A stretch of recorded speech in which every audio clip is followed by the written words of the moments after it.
Welcome, everybody, to another edition of Coffee and Open Source, a place to meet some new friends, have some great conversations, maybe learn something along the way. And I'm your host, Isaac Levin. If you're interested if you are enjoying these podcasts or enjoying the show and you'd like to subscribe, follow wherever you're watching or listening, please go ahead and do so. Also, if you're interested or know any folks that would be interested in joining the show, feel free to search me on Twitter. My handle there is Isaac R. Levin, and you can find me on Mastodon as well. My handle there is Isaac R. Levin at fossendaw.org. All right, well, I messed up the intro, but it's okay because I'm really excited for the conversation, and I hope you are too. So let's just get right into it. So my guest today is Tim Banks. Tim, you want to say hello? Introduce yourself. Hey, everybody. I'm Tim Banks. I'm a lead developer advocate at Dell Technologies. And I'm sure people will ask, like, Dell has developer advocates, and we'll get to that. But yes, we do, and I'm one of them. Yeah, I'm pretty fascinated as somebody who obviously is aware of Dell. I also have consulted or worked for like Dell EMC in the past. So like I have some interesting, thoughts about, how developer advocacy and like I don't want to call Dell like legacy technology or like enterprise technology, how that sort of works. I'm interested in that conversation. But how I'd like to get started is, what's your tech origin story? Like, when did you realize that technology was something that you're interested in and you want to do it as a career? Okay, but before I do that, and we'll get to that, and this is relevant, Sure. I'm going to need you to walk me through your guitars back there real quick. Oh, okay. All right. So for the people that are listening to this, so I have 4 guitars behind me. I'm going to move slightly out of the way. So I have 4 guitars, 2 electric, 2 acoustic. I like Fender Stratocasters because I have small hands. So the one that's above me that's black, so that's a Clapton replica that I built. That one right there is a kit that I bought on Amazon that my wife painted for me. So it's like this cool blue swirl. And then I have a Martin, just a standard Dreadnought Martin, and I have a Baby Taylor. So yeah, I mean, this is art. Like I take guitar lessons. I've been playing guitar for 20 years or so, and I'm not very good. But it's always a good conversation starter. And I know you play as well. So it's funny. So I play bass guitar primarily. I've been playing bass since '84, so however many years that is. And I played percussion. I played all the woodwinds, and then I picked up all the wind ensemble instrument, like all those standard kind of like wind ensemble and orchestral brass instruments. I also play percussion. Matter of fact, I used to teach percussion for marching drum lines. So the battery as well as the front, the keyboard instruments as well. But I had played some guitar. When I say played some guitar, I'm playing guitar is taking a lot of liberties because when I was in high school, it was the heyday of grunge in the early 90s, and you didn't actually have to be that good at guitar. So it was kind of more punk, obviously, styled, so you didn't have to be that good. So I was good enough to like, change the tuning and smash out some bar chords, which is really all I needed to do what I was doing. And so I recently just bought a guitar so I can relearn, like actually properly learn. And it's a Gretsch single cutaway electromatic hollow body with Busby. Yep. Busby pickups. tremolo. Yeah. And it's a beautiful, it is a work of art. It's a beautiful guitar. I mean, all those like large body guitars, like I look at them and I just get very envious because it just looks so cool. You look at, any of the larger body Gibson guitars, like you think of like a BB King sort of guitar, right? Oh, yeah. Or like a George Harrison style guitar. And you're like, oh man, like in the amount, the sound that comes out of those guitars is just really sweet and just sounds just really good. I personally, I tend to not play Gibsons because they're heavy, at least for me. Yeah. I don't know what the deal is. But I like Fenders because I don't know. I liked Eric Clapton before it was probably not a good idea to like Eric Clapton. Yeah, Eric Clapton is one of his greatest musical disappointments. Like I loved Eric Clapton. I would have argued with anyone that Eric Clapton was probably the greatest living guitarist. So I keep messing with my mustache because it keeps poking out. The greatest living guitarist, talking about a musician / guitarist versus a technician, right? But now he's kind of yucky. So I don't want to have that argument anymore. But I asked this and why it's relevant to my tech origin story. is because like when I was a kid coming up, like I had a Commodore 64 in the 80s, right? Hmm. And it was for gaming, and I got on a couple of BBSs for it, but really it was just a curiosity, right? That said, I was a person who would take things apart and put them back together again, and the Commodore was one thing that I was not allowed to do that with. Mm. Um, my dad was tired of like, and normally I could play with electronics that weren't working and try to get them back together. But I had graduated high school. I intended to go into a music career, um, but ended up joining the Marine Corps. And I was like, cool. I had auditioned for and made the Marine Corps Drum and Bugle Corps, right? So I was going to be at Eighth and I and marching in the drum corps with the red dress blues and everything like that. Yeah. Yeah. Um, and that was cool. It was awesome. I was going to be in the drum line. I was so happy. And then I took my ASVAB, and then they were like, "You are way, way too smart You're for too us to let you smart. play drums. You're too smart to play drums. We can Yeah. literally Yeah. find any idiot to go there and play drums. So we need you to be in the avionics field, which was my foray into electronics. Marine Corps Navy avionics course is like 8 months long. You get the equivalent of an associate's degree in electronics, but you have an associate's degree in electronics with a crusty gunnery sergeant or master chief like yelling at you. Sure. Um, Yeah. so it's like, when you learn to assemble a radar, a box of parts with a guy, screaming about your mother with a coffee cup in his hand, you really tend to do well under duress after that point. Yeah. Yeah. Um, so I did my enlistment, got out, and went to work for Gateway Computers because I didn't want to get an FAA cert and work for the government again. But I had knew enough about electronics, and this is in the early, sorry, not the early, this is the late '90s, prior to Y2K, um, where computer expertise was at a premium, Yeah. for sure. And so, because a lot of people had computers, but no one really knew about them, right? And so it was kind of the heyday, very much the heyday of the PC, right? Because you had a lot of manufacturers. Like now, you've got like four people who make computers at this point, four Sure. companies that make computers. But you had so many back then. You had a lot. I worked for Gateway, went to work for the tech support, moved from tech support into their manufacturing support IT. I went from the manufacturing support IT into data center support for Unix systems, specifically Solaris. I also worked for, at the same time, for an ISP working on digital Unix, and became familiar with the data center architecture of non-Wintel boxes like Sure.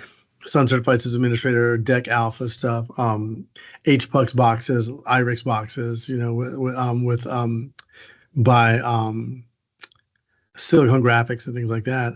Very steeped in the commercial Unisys, which is my foray also into Linux at that point. With a PC that I had bought myself, or not bought, but like assembled together out of Sure. stuff like that. Working for Gate was actually quite nice at the time because you got access to things that no one else had access to, Yeah. um, including first cable modem back in like 1999, 2000. So it's like, yeah, I was into very much the gaming at that point, and burned out really like ugly and quickly because like Y2K, we did a lot of work leading up to that. We're talking like 80 hours a week, 100 hours a week stuff, Sure. trying to prep for that.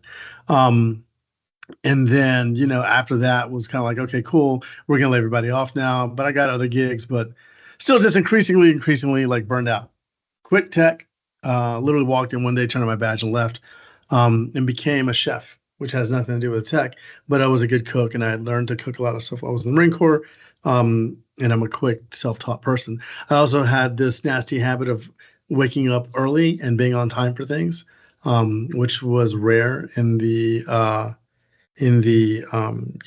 culinary world apparently. Sure. So Yeah. I went from line cook to executive chef in about 3 years. Um, Opened up four restaurants and was doing quite nicely until the recession hit in 2008. In which case I went back into tech because I had Yeah. marketable skills. And as you recall, after the 2008 recession hit, for those of you who aren't aware, especially if you're younger millennial kind of Gen Z, the a lot of folks who lost their jobs went into like blogging or selling on storefronts. It was like the really Etsy starting and like the mommy blogs and all those kinds of things, the coupon saver blogs, and all these things were huge. And if WordPress and content management systems were king, right? So Yes. you had like Yes. WordPress, Drupal, Joomla, and stuff like that.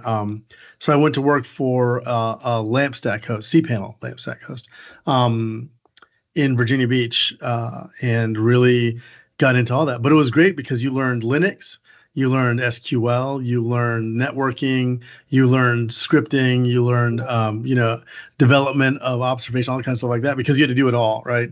You learned how to automate deployment of things, remediation, shelling into servers and when you should and when you shouldn't, all kinds of things that you really got to get your feet into across disciplines now, including like security, firewall, architecture, um, at a level that you won't get now, Yeah. right? If you went into the tech industry now, you will not get your feet into all those things as part of your job all at once, anymore, right? So a lot of it was timing. A lot of it was being able to, and this is coming from me as a background. I knew how to take, data centers, basically unbox them, right? Cable them, wire them, network them, stand them up, everything like that, get them to go, provision users, provision all kinds of stuff like that. So from an empty data center and a pile of boxes to a functional data center, I was capable of taking that, capacity planning, all that kind of stuff. Um, If I could just pause you for a second, right? Like, I just need to mhm. make a couple of statements. So you said so many things there that I want to drill into a little bit. One, you're like, in my opinion, I don't mean this to be offensive, modern day Renaissance person, right? Like, you'd look at all the different things that you're talking about. You're talking ESO, military background, tech, music, culinary world. Like, I mean, it's one of those things where I wonder, and in this, and I have a reason for kind of doing that whole little diatribe is, so it sounds to me like you are very curious, right? And you love the idea of learning new things. Do you think that that is something that you are born with, or is that something that develops over time? And the reason why I ask is because us folks in tech, I kind of think we fit into two buckets. The ones that just, we like tech enough to work in tech, and then we kind of love tech so much that we need to live tech, right? And there's tens of millions of permutations of between those two groups, but that's kind of how I kind of categorize technologists. So is that curiosity factor that you have it? And if you don't have that curiosity factor, you can say that's not true. Is that something that you feel like is developed, or something you're kind of born with and you're stuck with it? I think you, I think most of us are curious. I think humans are curious. Primates are curious, right? Um, I think it's the level to which it's indulged Sure. as to how it develops, right? We have, as kids, we're curious. It's how we explore our world, right? Um, I was at a time where I was Gen Xer, so I was a latchkey kid. Yep. Both my parents worked, and I came home, and my parents bought the entire set of World Book encyclopedias, Mm-hmm. 1981 World Book encyclopedias, which now at the time when they bought them, I was 6 years old. By the time I was eight, I had read them, all of them, Yeah. from A all the way to Z. And then I continued to read them several times over, just kind of picking up stuff like that. Why? Because there was what you had cartoons on TV, and the rest of the day there was nothing good. So if you were like summertime, that was all you read. You came home from school, you had yours, like you had homework and stuff like that, but you still had time to do stuff, right? But it was that level of curiosity. Like I said, my parents indulged me by letting me take stuff apart, put stuff back together. But that's not just to tech. Like there are people all over this world. Here's a great example. Like if you ever been to Cuba, and they had got their trade embargo and stuff like that. All the These old folks cars. have Yeah. they've done things to get these old cars running and keep them running, and in ways that are just they're even beyond ingenious. The ingenuity is off the scale. They have found ways to make things and think way outside the box. Not just problem solvers, not just learning, but just ways to rearrange things in new and new ways, right? So it doesn't just have to be about coding. It doesn't be about tech specifically. People like it came in handy when I was cooking and stuff like that. Yeah. I was allowed to indulge my curiosity and to learn stuff. And more importantly, and this is the thing that's important, I think, for everyone in tech, I was allowed to be bad at it. I was allowed to fail and suck at it for a while, right? Um, I take jujitsu now, which is my primary passion. Like you talked about, whether we look tech, and I did that for a while. I was like all about tech and like that. Now tech is a convenience. It's my living. It's not who I am. I don't love it. I'm just good at it, right? Mm, I love the money, right? But I would be doing. There are a lot of other things I would be doing for this money. sure. But jujitsu, I like it because when everyone goes in there, everyone sucks. Sure. Everyone is bad at jujitsu when they start, right? And some people have an aptitude for sure, but that's not going to make you good when you walk in there. You have to suck for a while. You have to lose for a while. You have to get your face smashed into the mat and, just humiliated almost for a while before you can start to get good. And you won't even recognize when you get good. You'll just realize that I'm not Yeah. losing as much, Yeah. right? Like, I'm not sore, right? Like, that's the thing that I always talk about because, right, good, bad, or indifferent, I'm kind of a type A personality. I need to exercise like every day or I'm cranky and my wife gets upset at me because I'm cranky at everybody. So, like, you don't really notice your gains in doing anything until somebody says, "Oh, you're getting good." Like we talked about guitar earlier. Like I've been doing guitar lessons. I've been playing guitar for a long time, and I've been bad. Last like 5 months or so, I've been doing lessons, and I was playing the other day, and my wife's like, "Oh, that sounds really good."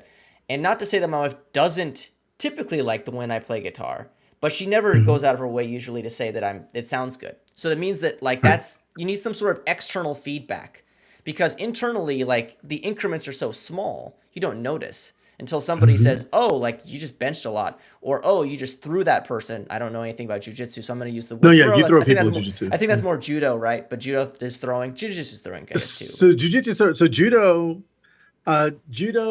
the jujitsu takes the standing up elements of judo. There are all the same throws, right? Oh, okay. All the same stuff like that. But unlike judo, right? Now, sport judo is different than like judo. There's niwaza. There's stuff that you can start on the floor, which is more like jujitsu, right? But typically in judo, like when you throw, as soon as it ball happens, no, the fight's over. You throw Yeah. somebody, that's done. And jujitsu Um, is more has grappling involved as well, Yeah, correct? it's just Yeah. the start. You start standing up and you want to get somebody to the ground, right? Yeah. And then after you get the ground, that's when the fight really starts, right? Yeah. Um, One thing that I would love, I kind of want to push back on a statement that you made earlier, so I apologize. Like you talked about mhm. how um, you were talking about tech and how tech is kind of a convenience for you right now. I'm sorry if that's a paraphrase that's not correct. No, that's But exactly what I said. yeah, okay. So I will push back in one regard. So one of the things that I'm very vocal about is authenticity in tech, right? And I think that you particularly, I don't know you very well. We were talking about this a little bit before we got started. But I follow you. We're quote unquote friends on social media, right? Yeah. And I see that there's genuine authenticity with how you engage with people in the technology community. Whether that's your Mhm. personality or that's a facade, I really don't care. But I think one of the things that's really important is that even at you, so when you say something like, it's a paycheck or whatever, I will say that there's probably a little bit of nuance to that because you probably could have a tech job that's not public facing. You could have a tech job that's not, not to quote like really bad cliche things like backroom developer or backroom technologist. You could be one of those. And then you're Mhm. completely obfuscated or abstracted from the community and you can just do the work and collect the paycheck. But, and I want to get a little bit into this, Tim, is I think you enjoy the community aspects of technology. So you Yeah. do have some interest in technology to an extent other than outside of, just a means to an end. Is that fair to say? It is, but there's more to it than that. So the thing that I think there's one thing that really catalyzed my view on tech now, which is me um, divorcing my self-worth from my job, Mm, right? Which is a thing that a lot yeah. of people struggle with. A lot of people struggle with. Even say like, um, when I stopped identifying my worth, my who I am, right, Yeah. from what I do to make money, I found that I had a much healthier look. Like when I say healthy, like it is healthy. Like I can look at this objectively and not assign negative values to myself, my worth as a person. Um, based on my job. And in so doing, I was able to do the same for others, Yeah. right?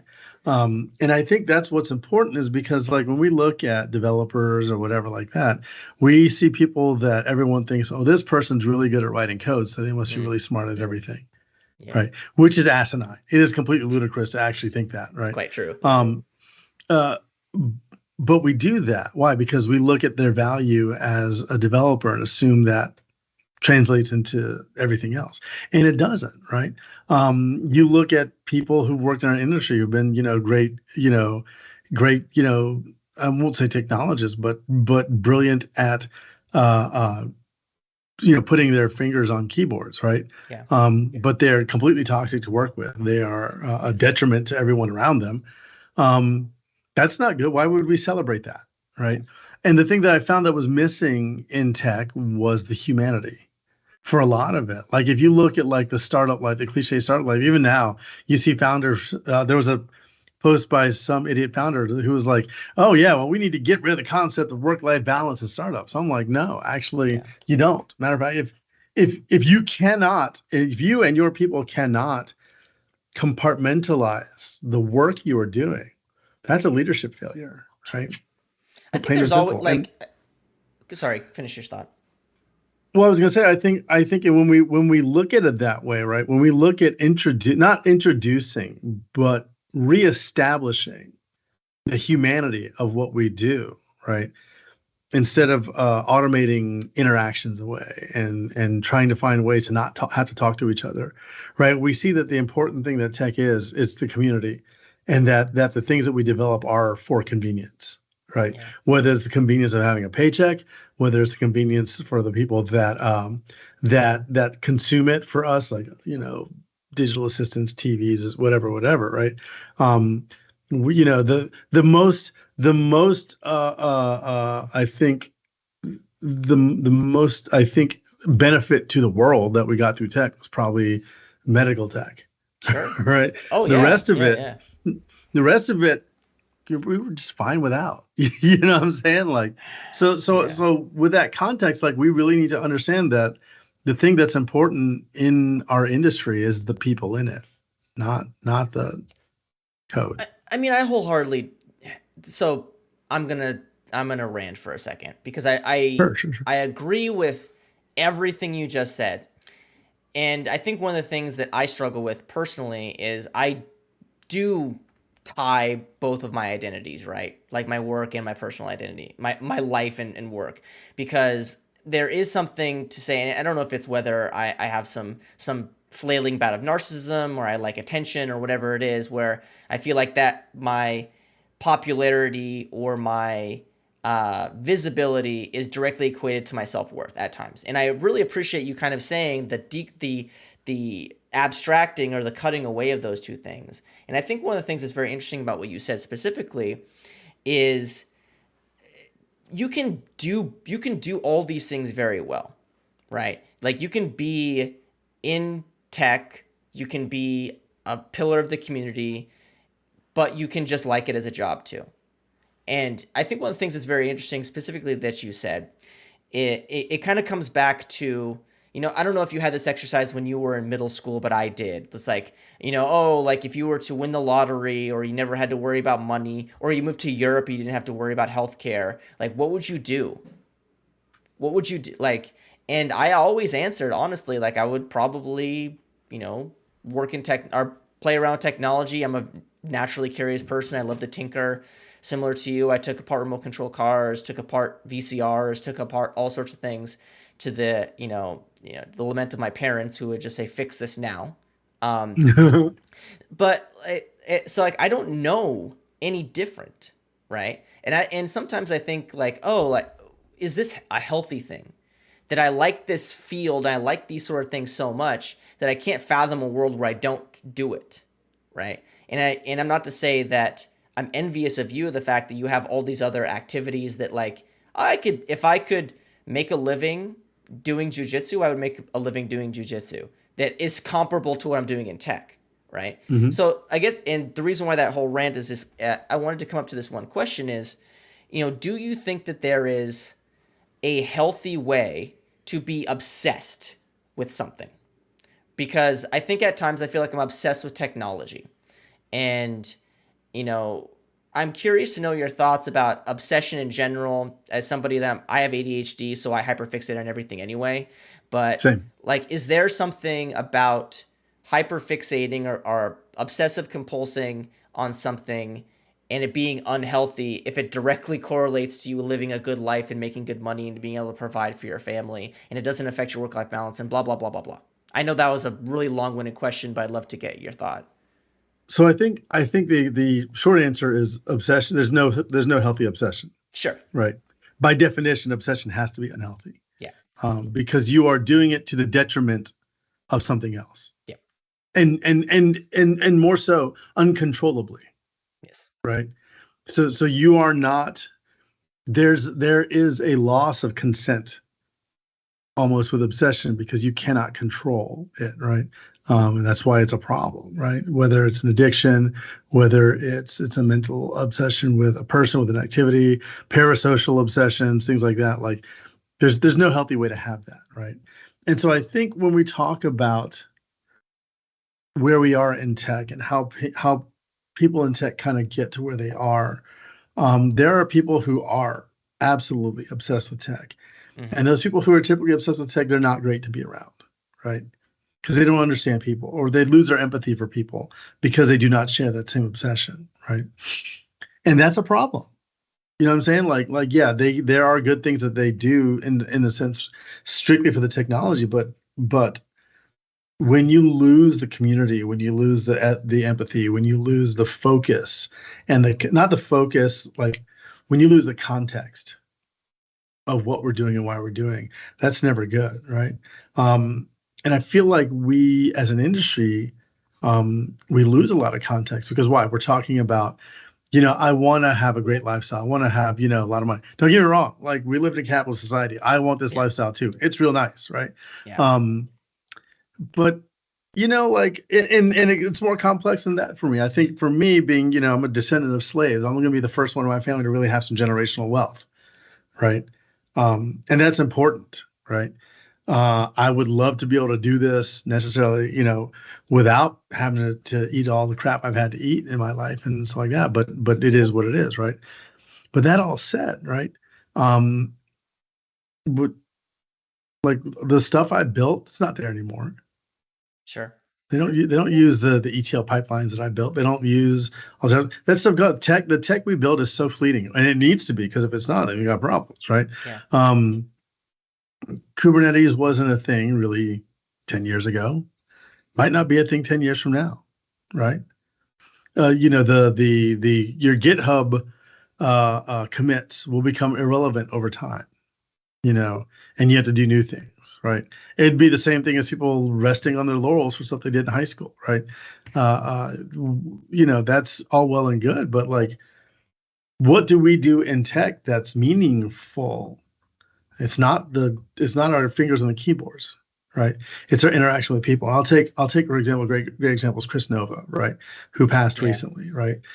Um, she was a brilliant technologist, right, and she moved a lot of project forwards. But that's not what made her great. That's not why people mourned Chris Nova. Is because she was an amazing human, right?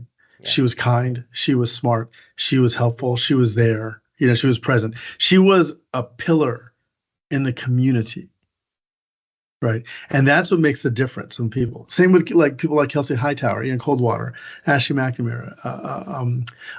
Emily Freeman is a great example because Emily Freeman was a very strong IC, right? But she has become such a force multiplier as a manager, right? Mm-hmm. Um, and has brought other people up to allow them to be brilliant contributors, right?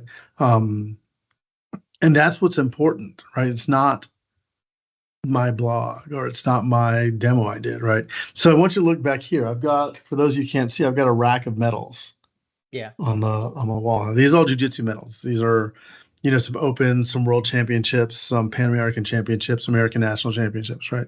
Um, I've won these. No one can take these away from me, right? I did the work for these. I fought. bloody sweat, whatever. That can't go away. These things are made of metal. They're not made of like gold, but they're made of metal and they will outlive me, right? Sure. So the thing is that was when I am dead and gone on worm food and my kids are talking to my grandkids about their granddad or whatever, right? They don't care that I was lead developer advocate other than the fact that it allowed me to take them on vacations. They could afford an Yeah. Xbox, right? But they don't care about what I did. Right. Sure. There's nothing to show. It's like if I was an architect, they could show them a building. Hopefully that was the last Yeah. round. Or if I was an artist, right, they could show them a painting or something like that, right?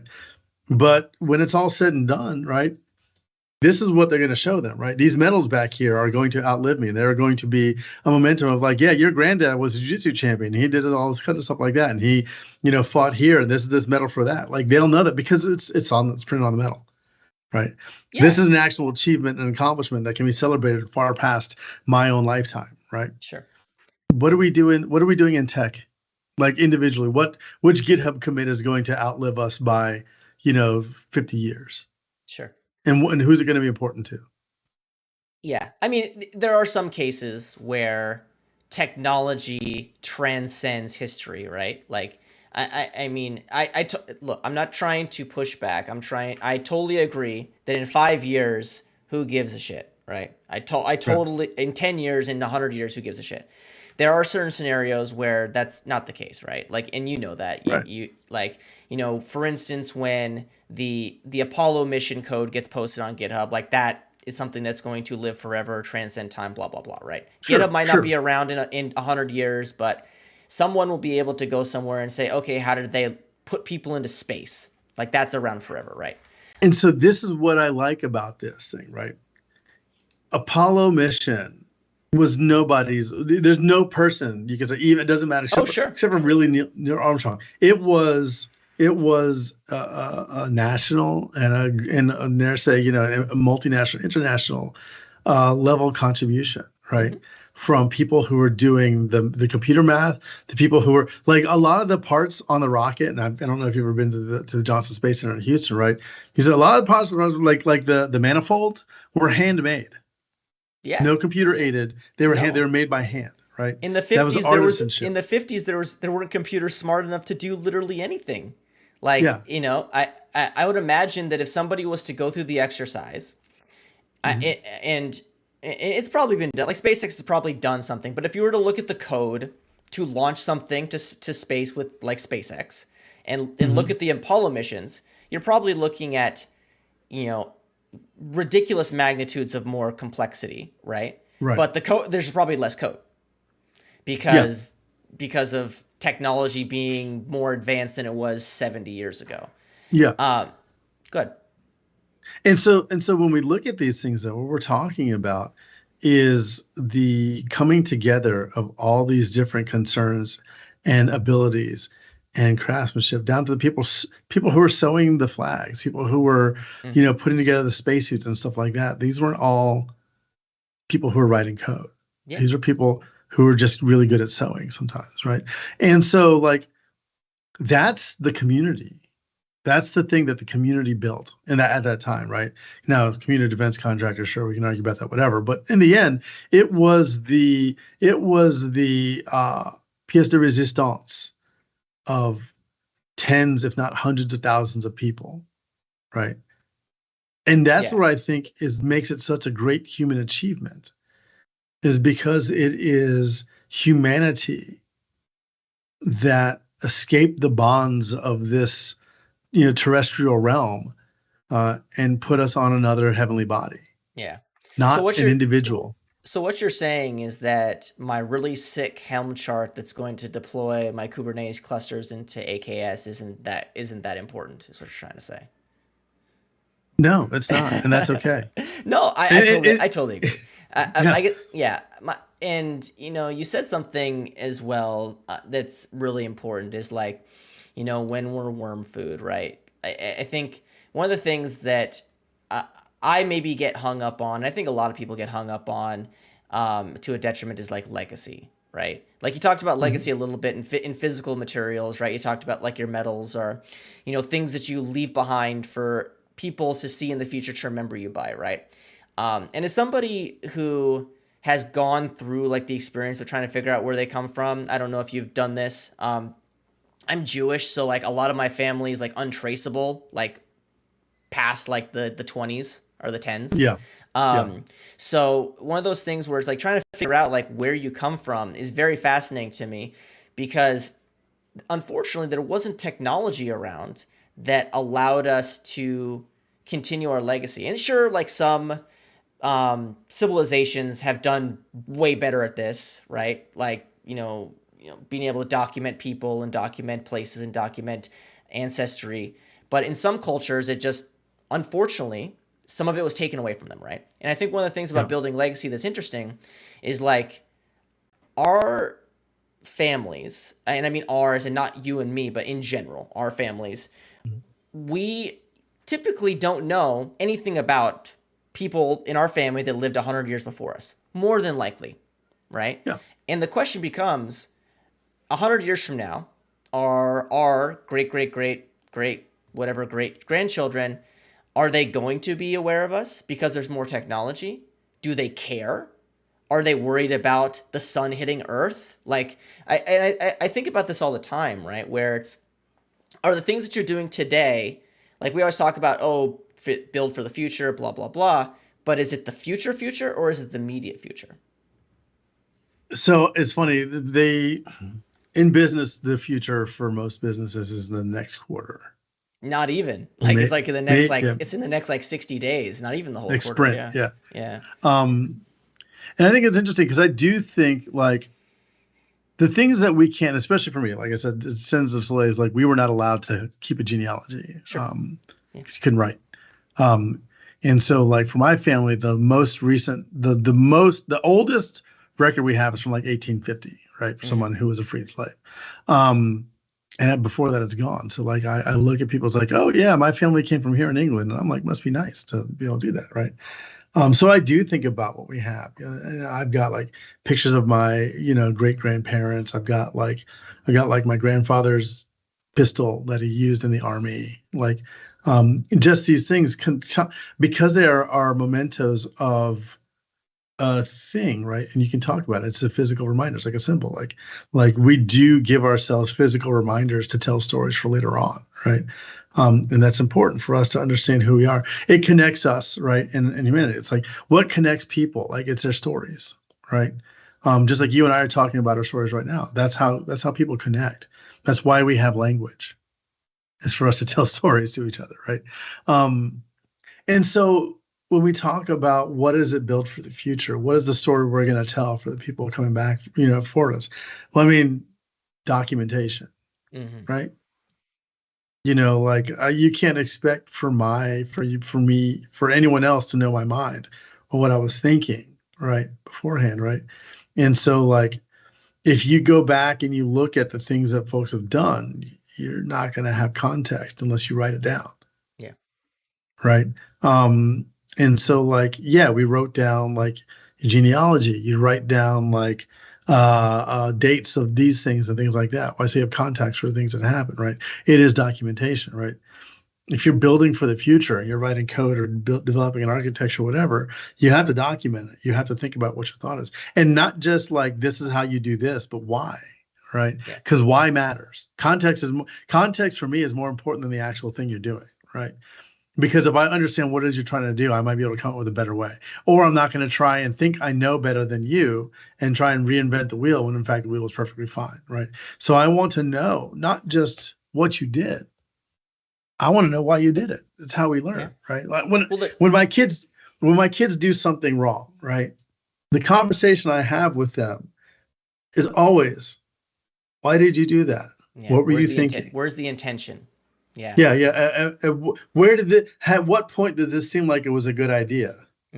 Yeah. Well, having kids, that's the hard part is, and I don't know how old your kids are. My kids are younger. They're 5 and 7, about to turn 6 and 8, and just getting them to rationally say, like, walk through their thought process into doing something.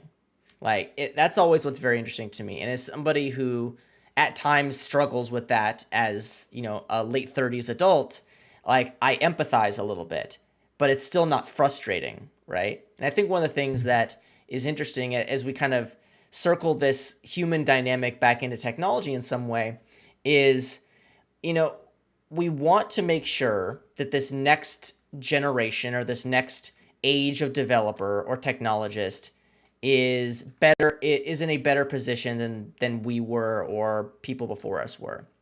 And I Yeah. think a lot of that is not technology driven. And I don't know you very well, but I assume you agree. Um, you know, I think there's so many things that we can do better on the socio, the economical, the anthropological, if you want to think about it as well, like how technologists and people in general, how we do better for the next generation. And Yeah.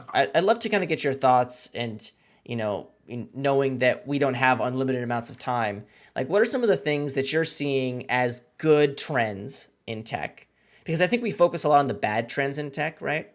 Like what are some of the Mhm. good trends in tech that you've seen over the last 5 years that give you some hope or some assurance that the next generation is going to be set up for success? Well, I mean, first and foremost, it's the even if it's lip service, the inclusion of inclusion, right? To have more people making more code. One of the things that CEO of Elastic said when I was there was that, and I'm sure paraphrasing someone else, but if you want to build a product for all kinds of people, you have to have all kinds of people building that product, Yeah. right? You have to have context, right? We operate a lot tremendously without context in the engineering aspects because we're trusting other people to give it to us and probably not very, and a lot of times it's not great. But that said, when we're building, a lot of the things we can do is we can be informed by people with other experiences than ours, right? On what's okay and what's not okay, especially not just on what we build, but how we build it, right? So I think that's important. I think that's how we can ensure that we operate more efficiently as far as building products for other people, but also more ethically. Um, I think another good thing that has been a net benefit has been, and again, even though it's a lot of times in lip service, the focus on sustainability in tech, right? Um, that I think is going to be the most critical aspect of it of all, right? Because in the end, like tech will not save us from the oceans rising in the end, Sure. right? I don't, Yeah. no line of code is going to keep you from drowning, right? Um, when that ninth hurricane of the season comes through your Yeah. neighborhood, right? Um, and so like understanding what the impact of all these things that we are doing and planning on doing, right? And there's this constant fight, right? Because a lot of tech is like new, flashy, shiny. We're going to do this thing because it's cool, and we don't really examine the impact, right? Um, and we've done a lot of that now, like on social media. Like, what has been the impact of social media? There's been a Yeah. lot of psychological, sociological studies on the impact of social media, and it's not good, Oh, yeah. right? Yeah. Um, and so we can look at that and acknowledge that we need to be more thoughtful about what we're building and why we're building it and what the impact is. Like, um, as to whether we're going to learn a lesson from that, especially when it comes to AI, probably not, Yeah. right? But it's important that folks are starting to do that work, Yeah. and I want to see more of it. Yeah, I totally agree. And you mentioned Elastic specifically. I've worked at Elastic as well. Like, and I think one of the things that I was so impressed by when I worked there is like leadership, in my opinion, got it. Right. Shy, his leadership is it's pretty impressive. And when you talk to him, he actually it seems like he's not a tech CEO, right? He's like he's a dude, not to be offensive, but he's a dude and he cares. And I think that's one of the things that I am always striving for and always looking for people that also care. Because I think one of the things that is interesting about me, particularly, is I have a ton of privilege because of tons of reasons. If you look at me, you figure out why. It's one of those things where if people like me can try to do better, try to influence to do better, that's the next thing, right? That's how we really make this place a better this industry a better place for folks that don't look like me. Because I could care less if people like me get jobs because there's enough of them. But I think one of the things I'd love to get your thoughts on too is like, people talk about being allies a lot, and people talk about, trying to do good by the next generation. But, when you actually see it, is it at the individual level? Is it at the leadership level? Is it the community level? Like, what are the areas that, if you really want to help make change and help the next generation be better, where should you focus your interest or focus your energy? It's got to be all of them, for being honest, right? Yeah. Um, a community has to be inclusive, right? Um, because if it's not, what are you going to get out of it? What Yeah. what is the end result of this community other than like a white boys club? Yeah. Um, who wants that in the year of our Lord 2023, right? Um, you have to do the individual work. Have to, like, you know what I'm saying? Like that's where it starts. Hmm. But then what are your roles? What do you do in society? What do you do? Do you bring that to the community? You insist on the community? Absolutely. Do you bring it to any leadership role you have? Absolutely, right? But it has to be all of them. You can't have um, you have grassroots organizations and communities, right? And that works. It helps. You can, one member to another, correct, and one member to another, like, yeah, that's not cool, or one member to another, we're going to start doing this more, right? But in hierarchical leadership, it has to come from the top down, right? Yeah. And that's where the problem lies, right? Because it's like, I've worked for companies before, and like, yeah, we want to do more for diversity and inclusion. Great. Which one do you see level execs going to give us a job so we can have some people that don't look like you in these roles? And crickets. Yeah. Yeah. I mean, in this, and I'm not trying to knock large organizations, but I think one of the things that there happens to occur every now and then, and when I mean every now and then, I mean basically constantly, is chasing positive goodwill, right? Mhm. Where folks will, oh, we're going to invest in, we're going to build campuses in some of these areas that are, not Silicon Valley, not Seattle. Like, I know you live in the Texas area, right? So like investing in Yep. Austin, investing in Atlanta, investing in North Carolina, right? So like, oh, we're trying to like grow places that aren't like very high cost of living places where people who can, kind of grow and be successful in those areas. I also see like, oh, we're going to invest in, lower income areas. We're going to invest in education. We're going to do these things.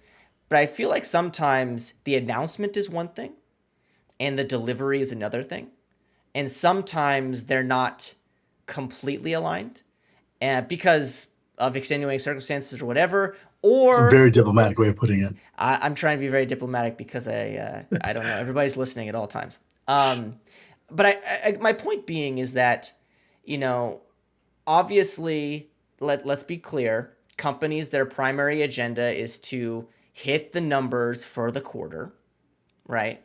And everything else is to an extent intangible.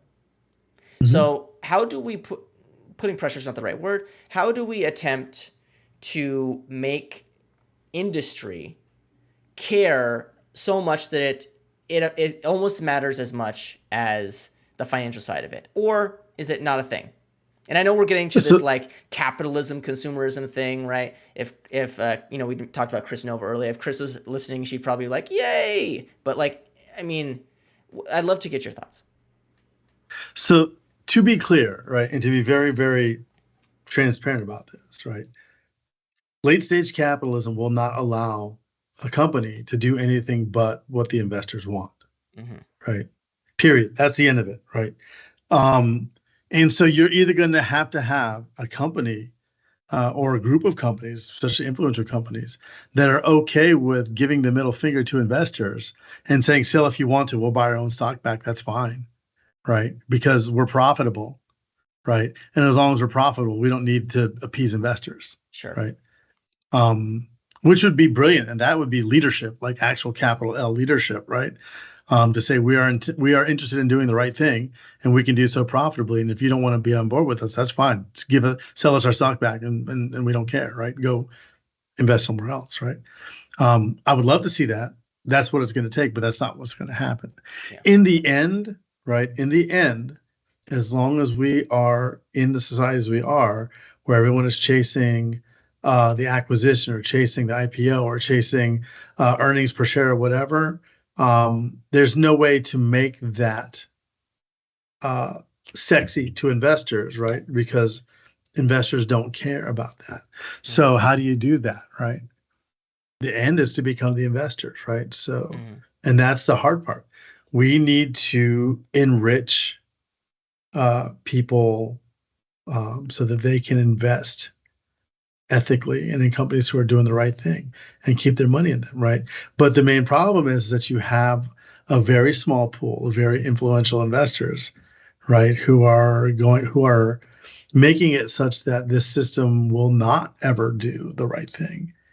And you're going to have to increase the size of that pool. And you do that by getting your employees more, instead of giving them, don't give them stock in your company, Mm-hmm. right? Just give them cash and let them invest elsewhere. Yeah.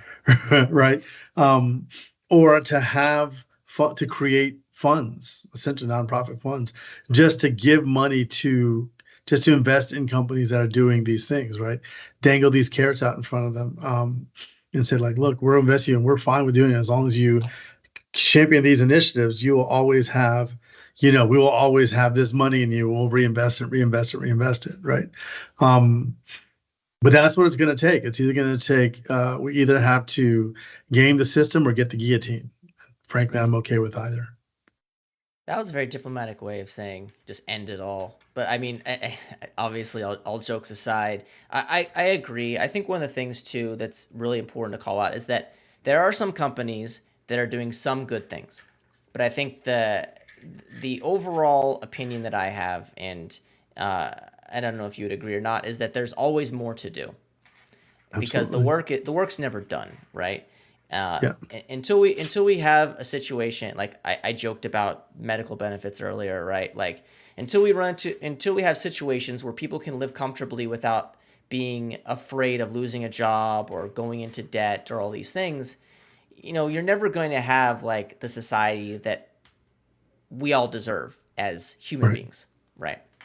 And, and to transition to towards the end of the conversation, I'd love to kind of hear a little bit of thoughts from you as somebody who's been in tech for a while, and you've been, if anybody hasn't had a chance to follow Tim on social media, you can find him at El Jefe, ELCHEFE. He's on LinkedIn as well. There'll be some links to that below. Um, you've had tons of different roles in tech, and you've had tons of different roles outside of tech. And I would love to finish the conversation is what is the things that you see regardless of career choice or regardless of role that kind of have similar traits, or what are some of the things that have resonated with you throughout your career, tech and without tech? So I think the main thing that, and I'm gonna frame this in a way that tech is starting to move in this direction, but we need to do better at it. Is that like the notion of DevOps is just collaboration in the end, Mm-hmm. right? Mm-hmm. Not That about was It's been tools. a solved problem. It's Not been a about solved tools. problem. It's been a solved problem in so many other industries, right? Working in kitchens, right? We do DevOps in kitchens essentially, right? We all collaborate different things. Like you have one person's saucier, one person's garde manger, one person's a fry person, one line cook. You guys are expert, whatever like that. We all work together, right? We talk one with another. There's no like yes, there's a ticketing system, but there's no like Kanban board for your food, Sure. right? You don't have you got to stand up, right? But when you're doing the thing, right, you talk one with another. You keep people apprised of where you are and what you need and things like that. You let them know, hey, I'm in the weeds, like this, okay, fire that, we got this going. People will go one from one station to the other and help out, stuff like that. That's a solved problem. I used to do general contracting, right? When it's time to frame a house, man, everyone knows what they're doing. You collaborate. Hey, I need this thing. Like, well, you're gonna cut, you're gonna hand this. I'm gonna hold it. You nail it. Like that collaboration is a solved problem Yeah. in every industry, just about, except for tech. And we do everything we possibly can do to not have to talk to each other, which Sure. is dumb, right? Yeah. Right. We are spending millions of dollars a year, some cases, to have tools so that we don't have to go like and say, like, hey, Isaac, what do you think about this? Like, look at this Yeah. code, man. What do you think? Yeah. Right. And I get it. We're distributed and some tools facilitate that. Right. But in the end, right, we are trying to obfuscate away. We don't ever decomplicate things. We shift the complexity around and then cover it up with something else. And then we build more complexity in it. We shift it around, then we cover it up with something else, right? We are building layer after layer after layer of complexity and vulnerability, right? On top of things. And eventually this is going to topple down to us. Every other industry has figured this out. Yeah. And we Yeah. need to figure that out. I totally agree. And with that, I think this is the perfect way to end the conversation. I really appreciate this. And I didn't mention to you this before, but part of the reason why I do this show is to meet people, get some differing backgrounds, and help to be a little bit better. And this conversation definitely opened my eyes to a few things. And I really appreciate it. And I had Oh, my pleasure. one final question for you. And, Sure, it's sure. probably the hardest one. So we've had a pretty large scope or large breadth discussion about technology and the socioeconomical impacts and all sorts of really, really interesting topics. If you can think of one word to kind of summarize the way that you feel about tech and the community and the way things are going, what would that word be for you?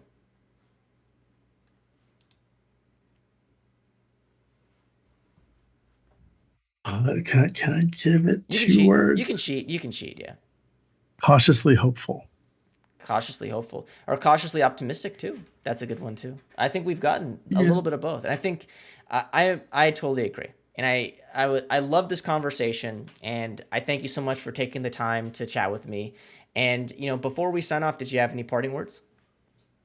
Really just that it's been a rough year for a lot of folks in a lot Sure. of ways, especially in our industry and in other ways too. It's like we have to remember that we are people, right? And should have empathy and we have to treat each other like we're humans, right? That doesn't mean you get to let people run all over you. You can have boundaries, all that kind of stuff like that. But in the end, like talk to people more, right? Just Hmm. talk to people more. That's it. However you can, talk to people more, get their ideas, get their concerns like that, and learn about them and then you'll learn about their work. I totally agree. That's great. And like I mentioned, if anybody wants to follow Tim and see him talk about jujitsu and throwing people around, and maybe a little bit of tech stuff too every now and then, Every Twitter's a now good and then. place. Elchefe. And again, there'll be some links to some of the different ways you can pay attention to what he's doing or what they're doing on different social media platforms. And with that, again, Tim, I want to thank you so much for being on the Thank show. you. I appreciated it, and I hope you have a good day. And thank you, everybody, for tuning in and listening in the future. And I hope you have a great day. And this is Isaac Levin. Take care.